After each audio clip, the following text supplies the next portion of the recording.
Ooh, welcome everyone to another episode of Slasher Scotty. I am your host, Scotty McCoy, and boy, do I have a surprise for all of you. I have on Zoom with me right now the man that's on my shirt, Brett Harris. He played RelliK in Samhain. He played Randy in Friday the 13th, Dead Before Dusk, and he played Rich Korek from in the upcoming Gravestone Films production 72. And I'm so excited to have you back, Brett. How you doing? Oh man, I'm good. It's glad to be back. Man, you had me on Absolutely. the sidelines for so long. I don't know what to do with myself. Right? Listen, what shenanigans can we come up with today? Oh man, we got to come up with something. Absolutely. So I guess because it's been a while since I had you on, and I know Carl's been like, well, let's hold off on having people from 72. And I'm like, I had enough holding off on Brett because Brett has been in enough Gravestone production that we can do a full interview with. I don't know, man. You can never be in enough Gravestone productions. Let's I keep know. them going. Right? And the funny thing is every time you're in a Gravestone production, the script changes when you're filming. Yeah, I gave up on that script thing after Samhain. So let's give everybody a refresher if they either saw your last interview or if they haven't, give them some new information about you and just kind of give them a backstory and how did you get your start into doing stunts and into stunt work? Oh man, it started when I was just a kid.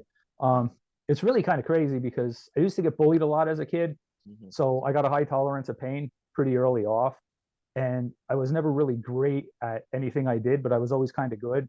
And I found out really young that you didn't really have to win the game or be the star. You just had to have the highlight reel, and everybody would talk about you. So Mhm. I became the guy that was always looking to fetch the highlight reel.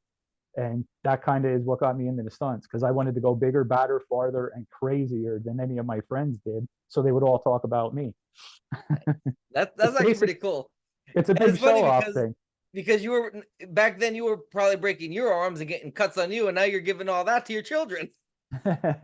Well, I got lucky. I never really broke any bones or anything. I mean, I got hurt, stitches, Mhm. torn muscles, stuff like that. But Mhm. I never really seriously had any bad accidents while I was doing the stunts. That's where the stunt coordinating came in because I also found out real early that I really didn't like getting hurt. So I Mhm. had to find out a way to make everything look really good without me actually really hurting myself. So that was where I started making up my own stunts, coordinating everything. I build all my own ramps for jumps and stuff like that when I got into the ATV, set up all the camera angles. I Mhm. figured everything out, how to make little stuff look big, and just went with it. Absolutely, and it's funny because we come from such a small town. Like everybody basically knows your name, your address, and your social security number. Yeah, That's how small the town is, and it's amazing that in such a small town where we're opening up a production company, that we have somebody like you that does stunts. And obviously, in horror movies, you need stunts. yeah. Well, So, it was always one of my dreams too to do that. I'm like, I got into Kane Hodder when he yeah. hit Friday the 13th. And like some of my bucket list stuff, I was a hockey player. I can't, I'm an athlete. I came from the Mhm. sports side of things, Mhm. but being a hockey player that like horror movies, when Kane Hodder came in and I found out he's a stunt guy doing all his own stunts, wearing a hockey mask, killing people. Yeah, I went in on that. So it checked off a lot of stuff on my bucket list with doing this because it was cool. That's awesome. Yeah. And like I said, we are from such a small town. So, I mean, it probably wasn't hard, but how did you initially hear about Samhain and Gravestone Films and to audition for the role of RelliK? Well, you guys hit like a really good time because you were originally doing what I guess you were going to do a series or something Mhm. right around the same time that clown phenomenon hit. And I heard about it through that and I thought, wow, that's something I'd really want to do. But at that point in time, I had other stuff going on because I was still doing ATVs Mhm. and I didn't have the opportunity. Then when I heard about it coming around the second time, I was like, this time I'm on it. I got to do it. Yeah, absolutely. And Yeah, you, it's funny because that clown phenomenon, that was such a coincidence. I had people messaging me, Scotty, are you putting clowns in my backyard again? I'm like, it's not me. Absolute insane. But I get first, I guess that because I want to go into the characters that you played. But before we do that, your characters were RelliK, who also had the real name of Justin Freed, but he went by the name RelliK throughout the movie. We had Randy. and then we have coming up Rich Korek. What's with the 3 R's? I don't know, man. You're the one that writes the scripts and gives me the roles. I told Carl, like, we have next movie we do, and obviously you're going to be a part of it in some way, shape, or form. Next movie we do, we need to have you as a character, but the name has to be an R. I don't know if it could be Roland, it can be, anything like that starts with an R. We need to have you give you and just keep that trend going. It made it easy for me though, because when we started doing RelliK, I came up with the backwards R and the backwards K for signing the name. Yeah. So I could actually keep the backwards R for all of my signatures on the movies we did. Yeah, that's a good point. That's a good point. And the thing about RelliK though was that signature laugh. So like, how did you master that? Because you did a really good job with it. I really didn't master it. It's like people still ask me to do it. And every time I'm like, man, I'm scared because I don't know what it's going to sound like when it comes out of my mouth. Right. And the only way I could do it is it's like, because you were there, it's kind of loud. Yeah. And like I'm swimming at the fractal pool with my kids and people are coming up to do the laugh, do the laugh. I'm like, I'm at the pool, man. I don't want to do this big, loud laugh in the middle of the pool, but I do it all anyway. You said the whole thing for the role was the laugh. Yeah. I knew I had the look you wanted. So I figured all I got to do is nail this laugh and I got this role. Yeah. And I couldn't decide what I wanted to do because everything I did sounded like something somebody else already did. And I was working out the one day and I got like super loaded on pre-workout and I just got really frustrated and I turned my phone on, I turned it around at myself and I just let one rip and I was like, holy shit, that was it. But could I do it again? And then could I keep doing it? Because I was doing it like what, 30, 40 times a day when we were filming. My throat was killing me sometimes when we got out of there.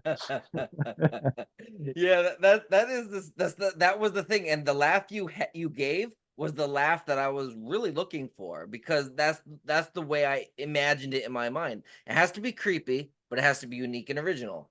Because you don't want to mimic Pennywise. You don't want to mimic, I don't like all the other laughs. Like even Freddy Krueger, he's not a clown, but you don't want to mimic the laugh. You want to have your own signature. And the thing, go ahead. The secret behind it, I'll let out the big secret now, and then everybody will be able to do it. Like I'm an old guy, so I was around when Abbott and Costello was out. Love the Abbott beginning Costello. In the beginning of the laugh, I do Costello when he does when they see the scary stuff and he's like like how he does that. That's kind of how I start it and get it kicked off and then go from there. Nice. So like instead of him doing the hey Abbott, I do the but you can hear that Costello in the beginning. That's really cool. So that was actually what gave it the uniqueness. It starts off with Costello. Yeah, you have some interesting stories, and I mean, interesting and funny for us, but traumatizing for others. Like, you scared a child during pre-production, going into production photo shoots. Yeah. We almost had a lady get run over by a car running away from me when we were doing the shoots in Centralia. Yes. And then, of course, you scared a lady during the premiere and back into sobriety. Yeah, in Pottsville. That was a good one, man. I saw her soul leaving her body. It left drunk and came back sober.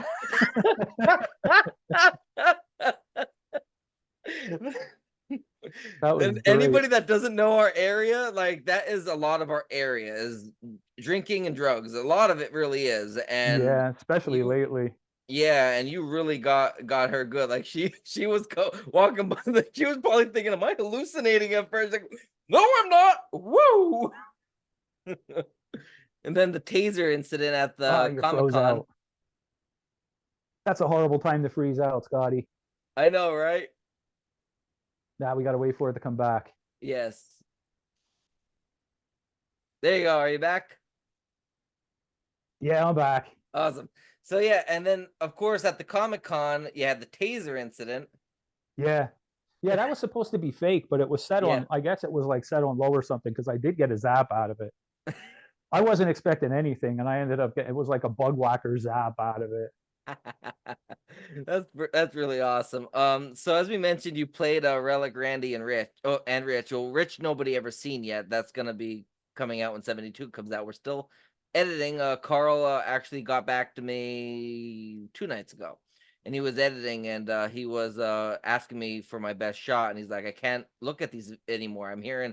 I keep hearing Sarah's evil laugh, and he was hearing it on repeat over and over and over and over and over again. It was giving him a headache. So Yeah. he's like, "Can you pick one of these and tell me which edit is good, and I'll pick that one."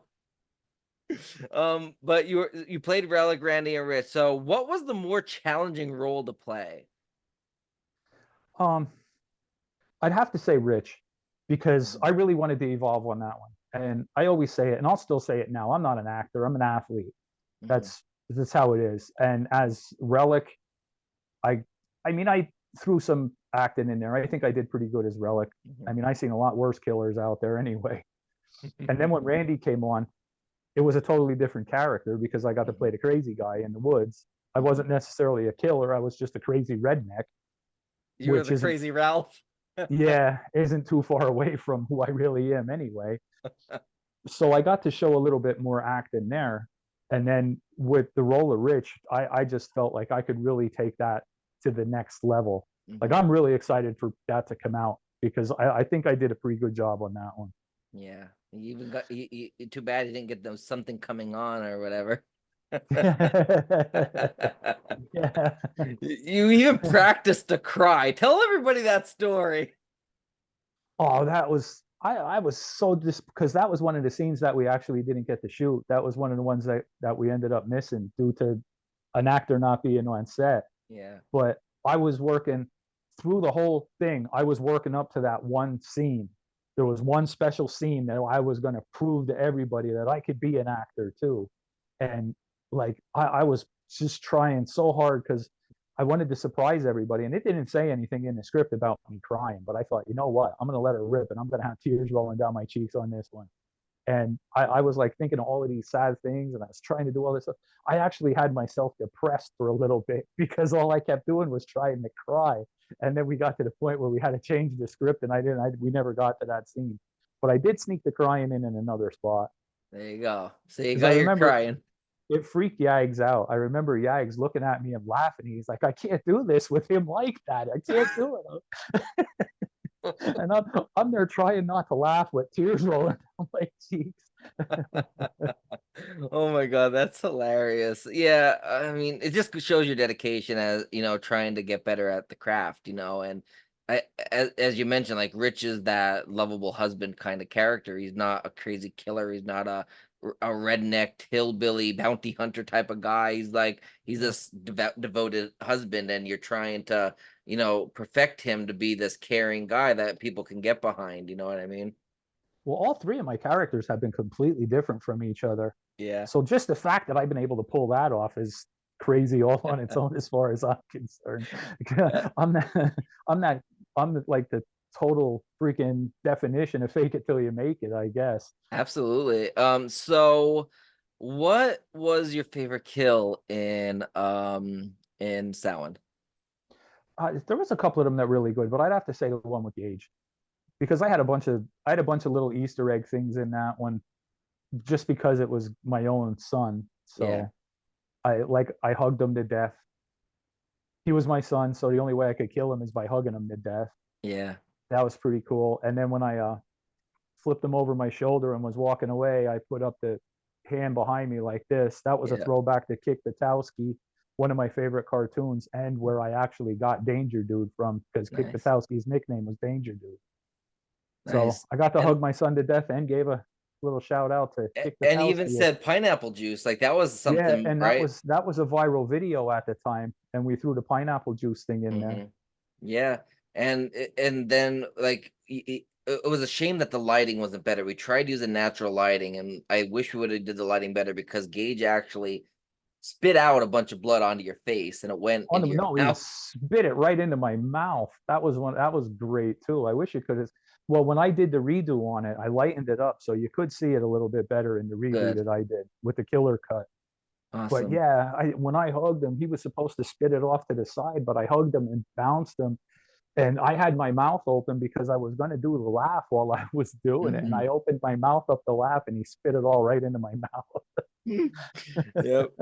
And it's great for you because this is what you love to do. Go to work and love it. And you got to work with your son. You got to kill your son in the first movie. You And got to drag his work body around. alongside your son in the second movie. Yeah. He was like your like He was my son in the second movie. yeah, and I kind of had it where you were the Scooby Doo, he was the Scrappy Doo kind of like thing, you know what I mean? Yeah. Like he was the scrappy kind of guy, and you're Yeah. that, but you're both like kind of crazy trying to avenge your family that also got killed, which is really cool. And then in 72, not only was Gage in it, but so was your wife and your other And daughter. my two daughters. Your daughters, Yeah. yeah. We had everybody in that one. Yeah. So That was how is that that was the best. Oh, that was the best day at work ever, because I got to run the camera for that scene too, where they were in. So I mean, not only were they in it, but I got to be on the sidelines and run a camera while I was doing Yeah. it. Yeah, and we had a lot of extras, and they all did a good job, but your wife stole the freaking show. And she didn't want to do that either. That was a throwback. My favorite video game is Days Gone. Okay. It's awesome. It's one of the best ones, and they have like a zombie character in it. They call them the Screamers, and basically what they do is they just scream, and it actually stuns your character, but Mhm. it alerts all of the other freakers in the area, and they come Yeah. and attack you. And she's always yelling. She can't stand that sound when I'm playing that game. She's like, "Oh my god, that noise! Oh, they're horrible!" Right? And when Carl looked at her and said, "Can you give a scream for me?" I just yelled to her, "Screamy bitch, you can do it!" And she knew exactly. She did exactly what the screamers on the thing did, and She it did was a great job. And your daughter Morgan, she's such a cutie, and I'm seeing the picture. She's getting big. I'll tell her to yeah. stop. But she's she's such a cutie, and the way we made her up to look adorably creepy, and then we gave her the freaking teddy bear. The ripped up bloody teddy bear was the key, Yes, and it she was worked. legit. She was really excited to do it because she wanted to, but then when she realized how long it took, and then she had the special effects on her, and Mhm. everything was starting to get sticky and gooey and harden up. She was legit pissed off by the time we started filming. So she, the look on her face was priceless because she was legit pissed off. At that point in time, she wanted nothing to do with it anymore. I could see her being taken into your footsteps. Like you're Danger Dude, she's Danger Dudette. Well, we've been nicknaming her Danger Daughter. There you go. I like She it because she's definitely a daddy's girl. Yeah, she started doing some. She's like getting into skateboarding a little Mm-hmm. bit, and we got her riding the bike now and stuff. Nice, She's following along right with the stunts with me. nice. Yeah, that's great. Let me see. What do I got? It's been a while since I've done interviews, and I'm in my new house. So, yeah. Yeah, congratulations on that. Yeah. Thank you. Yeah. I mean, it's been definitely a time coming, and I'm finally glad that me and Kyle have taken that leap. Yeah, To get a new house, to get actually get our own house, which is it's a big step, and we finally done that. 6 years together, I think it was time. yeah. Absolutely. So let's see. So how did because we kind of covered this, but I want to ask it in a different, like I want you to kind of work through your steps. So how did you transition from your roles as a killer relic in one movie to a crazy redneck bounty hunter, ass kicker, Randy in a second movie, and then finally into a loving husband, Rich Korek, in the third one that has yet to be released? I I really just as I'm reading the screen and the scripts and stuff, thinking about what that person would be like, and really just trying not to act like that person. Like I said, maybe it's a good thing that I don't really have any acting skills, Hmm. because I don't really follow any protocols other than, Hmm. instead of trying to act like that person, I try to be that person. Hmm. I try to find characteristics that I have myself with what the character has, and then just kind of merge everything all together Yeah. and go from there. I mean, it makes it easy for me too, because for me to float in and out of character, it really isn't all that hard, because like I said, I try to find things like RelliK. It wasn't hard for me to merge in and out of RelliK at all, because that was easy. All I had to do was RelliK was fun because there's so many people out there that piss you off and you just want to go kill people. So I just like, all right, man, I remember that asshole out on the road today that cut me off or whatever, and boom, I was RelliK, you know.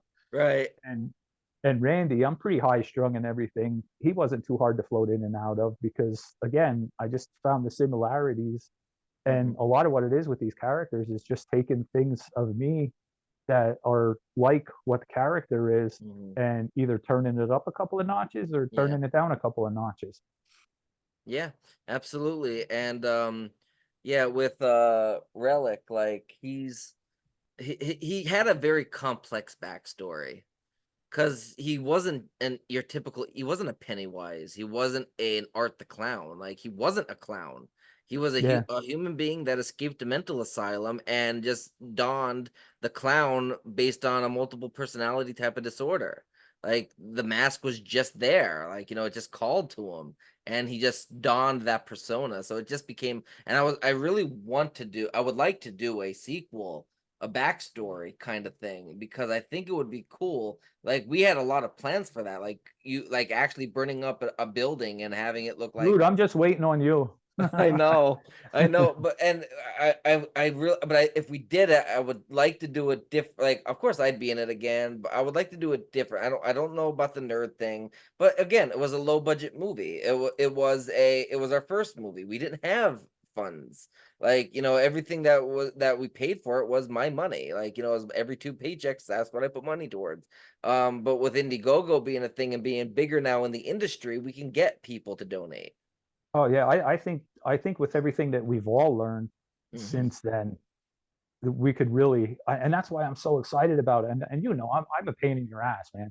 Yeah. And again, it's the athlete thing, and I'm really competitive as an athlete. Yeah. And like I said before, I want to be out and I want to be in action. Yeah. While we're not doing anything, to me, it's like sitting on the bench. No athlete wants to sit on the bench.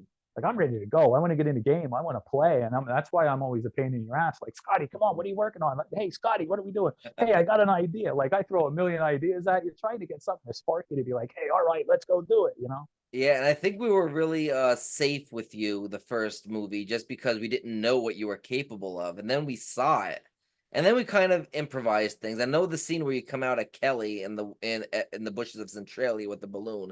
That Yeah, scared a lot of people. I looked around the theater when that happened, and the whole theater jumped because it's just the music and then you just jumping out at the camera at her, like, that really yeah. got them. I don't think they really expected that kind of thing. Well, that's the kind of stuff that I like. Yeah, Now you froze on me again. yeah. I think you froze I'll wait for again. you to come back before I explain that one. All right, you back? Nope, not yet. Damn internet. I can hear you. I just can't see you. All right, Scotty, come on back. Can you hear me? There it is. There you go. Woohoo! RelliK's back. All right. I was what I like about working with you was, I mean, you get your idea how you want the character to be and everything, but like with me doing it, I notice different stuff that I can do and how I can add to it and make the character better. And you kind of give me the freedom to go ahead and do that stuff. Like, you didn't want RelliK to talk. Yeah, And I I was gonna was bring like, that up. dude, man, I have so many different things that I could say because I'm a smart ass in real life too. Yeah. So I was like, this could be fun. And like, I mean, even the little shit that I was doing when I couldn't talk, like when I killed Carl's character and I put his hat back on him, just silly shit like that was working out okay. But I had so many things going through my head as to what I wanted to say while I was doing it. So we finally got him talking, and the speed thing. I thought, given RelliK, I mean, like, so many of these characters, they just walk and they're like zombies and shit. I figured, all right, so far RelliK's been pretty tame. We got to give him a burst of speed because at this point in time, nobody is going to expect him to be as fast as he could be. And that was the shot coming out of the bushes. Yeah, and those scenes were really, I think, that weren't they one of the first scenes we filmed. Yeah, because I wasn't talking yet then. You weren't talking yet, so that's why you did those other things, but that's why you don't have any commentary. Yeah. And then, like, oh my God, it was so, like, you even killed a pregnant girl. She was pregnant in real life. Yeah. And she when she fell down, I looked at Amanda. I'm like, Oh my god, I hope she didn't get hurt because she went bam. I tried to tell her not to go down so hard too. Like it didn't have to go that way. And that Yeah. was on the remake that I did, the Killer Cut. That is probably the scariest relic that out of the whole movie. Mhm. I zoomed in on that and I brightened everything up on it a little bit. I cut a bunch of the nonsense out that I shortened it, zoomed in on it, and brightened it up. And oh my God, RelliK in that, he actually looked really scary. Yeah. That was the scariest RelliK, was that scene. And then Yeah. Go to ahead. make it better, the scariest one, and when he's done, he finds the joint laying in the I was just gonna grass and mention that. smokes a doobie on the way I out. was just gonna say that, and like even Yosti, where he said home run, and then Yeah, when he shows up, because he wasn't in the script, originally. He reached out to me, to do to if we needed anybody else. I'm like, you know what, we can add him into that scene, but then we don't see him anymore. Maybe we can add another scene and kill him. And then when you see him later on, we're filming at Kelly's house, and he gets that death scene. And when he first comes on the scenes, I remember some people around me like, "Who's that? Oh, that's the guy that said home run."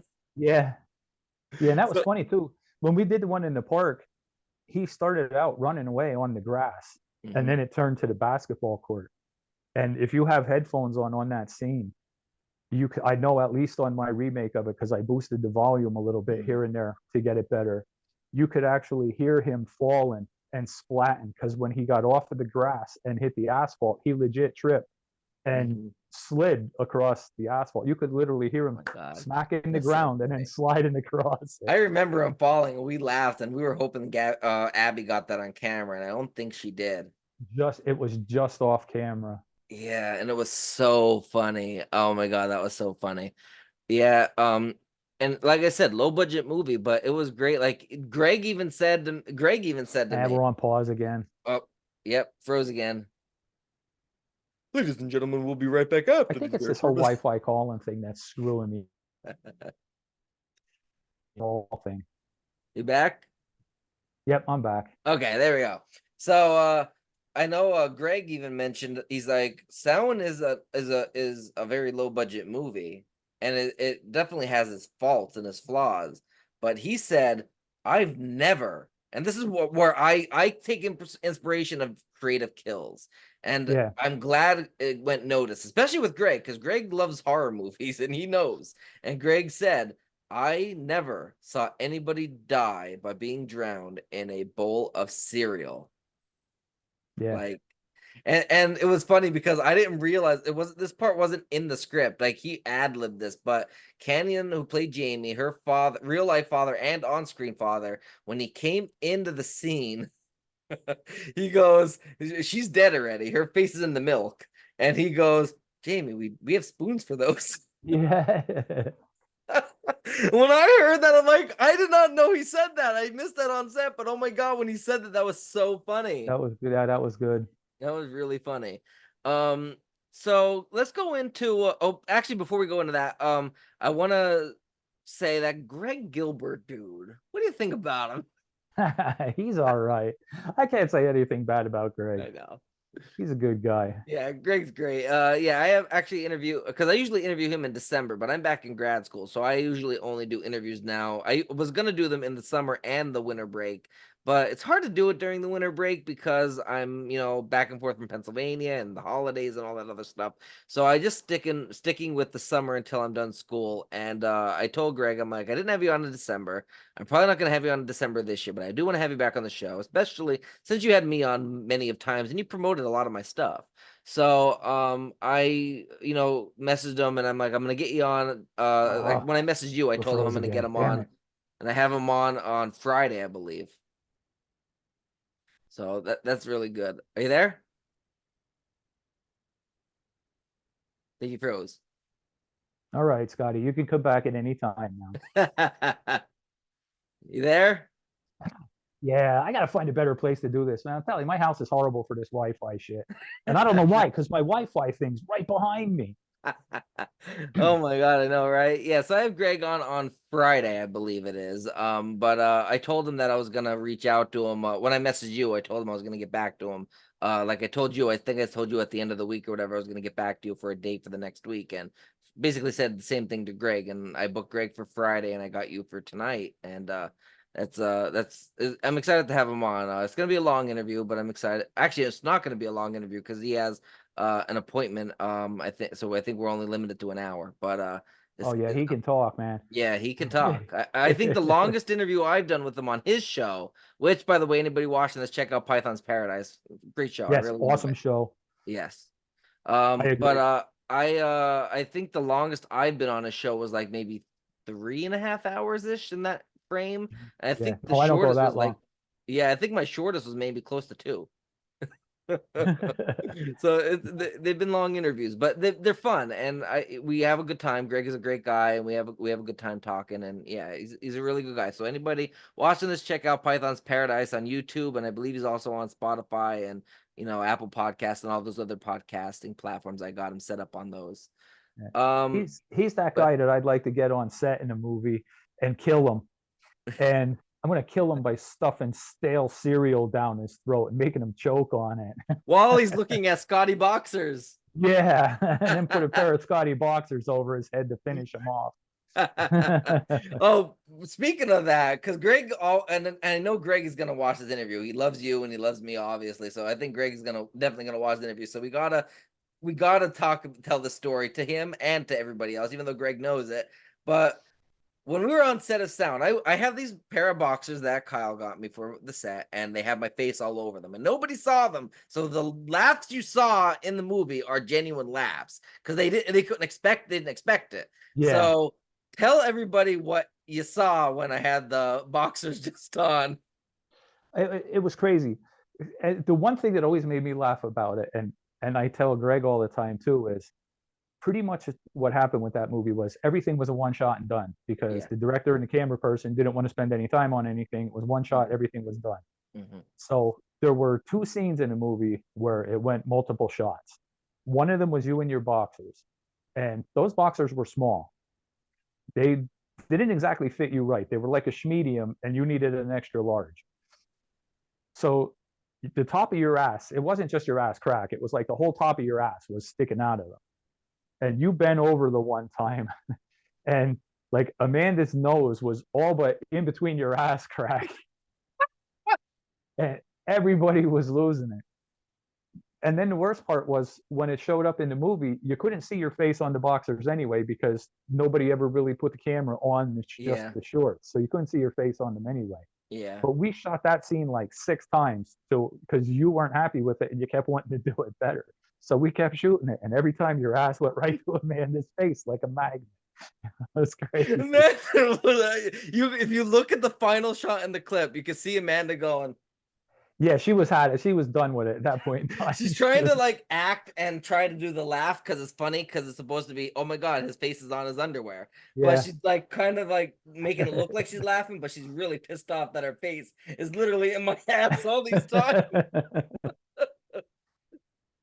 Yeah, there was that, and then there was the one when I stabbed you in the leg, and Yags like shoulder tackles me. That was the other one that we did multiple times, and Yags was legit shoulder tackling me. He was hitting me full speed and like sending me.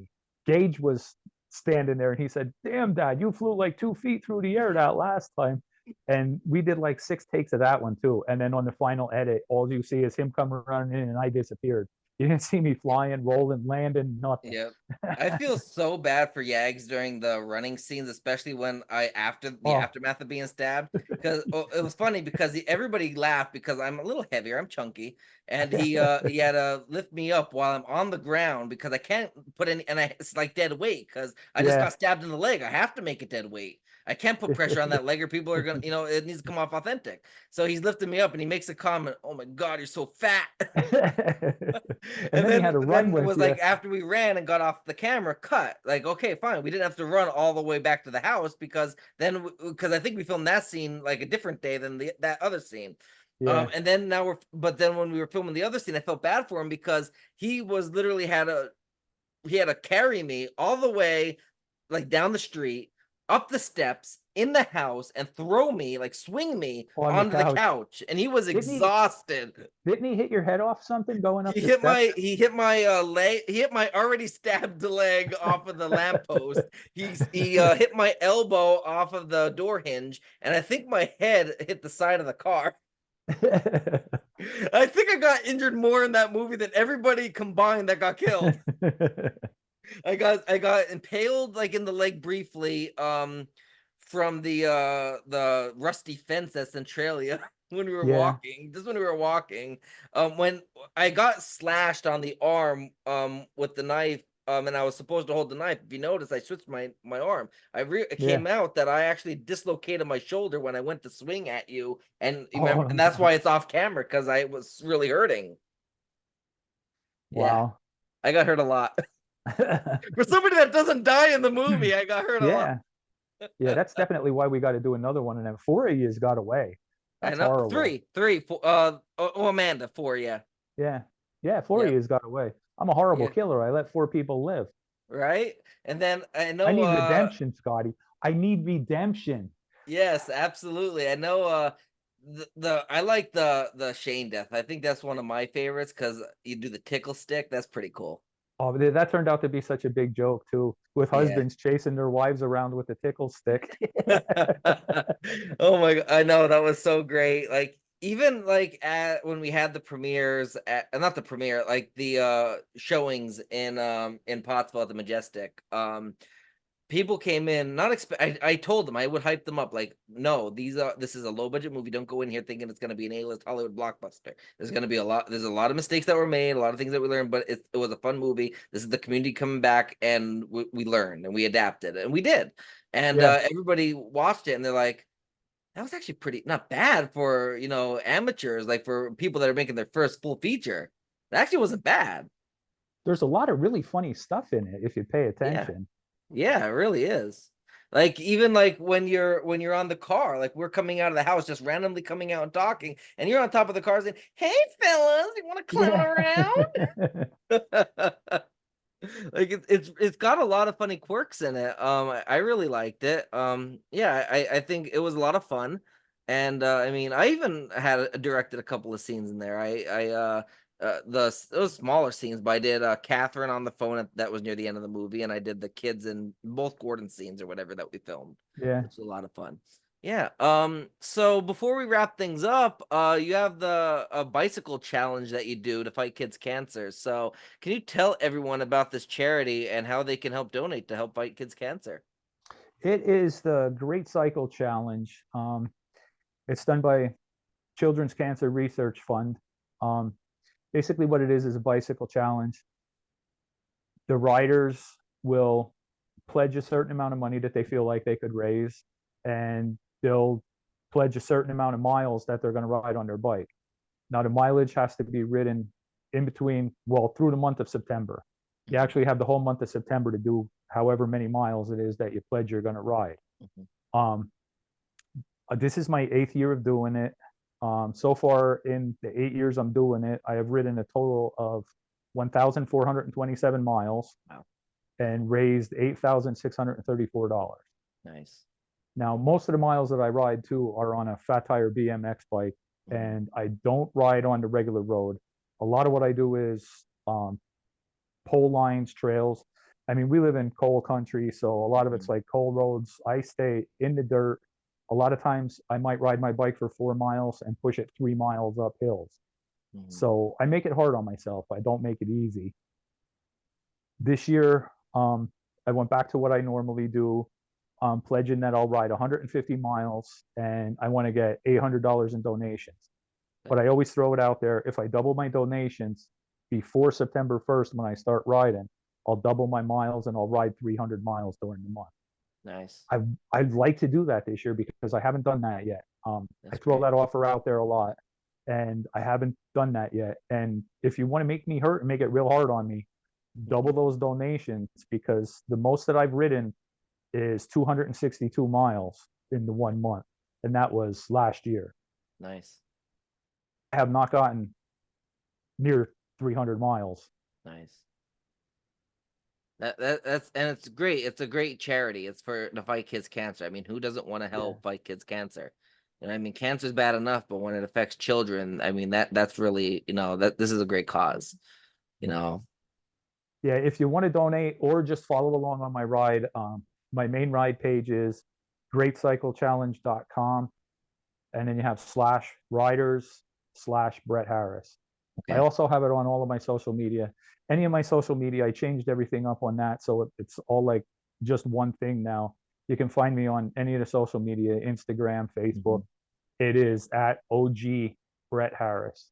Great. And then you can get all of my links and everything off of that. Awesome. Yeah, that's great. And yeah, my last question was if you have anything to promote. I know you promoted your your all your socials, but is there anything else you got to promote? Well, I pretty much right now, my main focus is the Great Cycle Challenge and don't getting those Yeah. donations. Awesome. Yeah. So anybody watching this, go to Brett's socials, go to Great Cycle Challenge and, donate to Brett's charity and help fight kids cancer. Thank you, Brett, so much for joining me. Thank you for having me on. I'm honored, man. Absolutely. Absolutely. I'll definitely have you back on to promote 72 once that comes out. Hopefully, I'm hoping, I mean, we were aiming for a summer release, not looking like it, but I mean, like I said, it's me and Carl. Carl's doing most of the editing.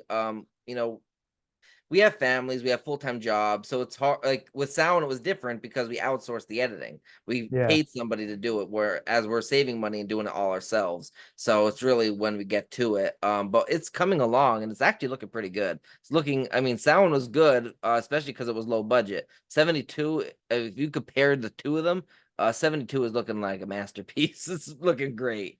I can't wait for everybody to see 72 and see Brett cry because he did a good job.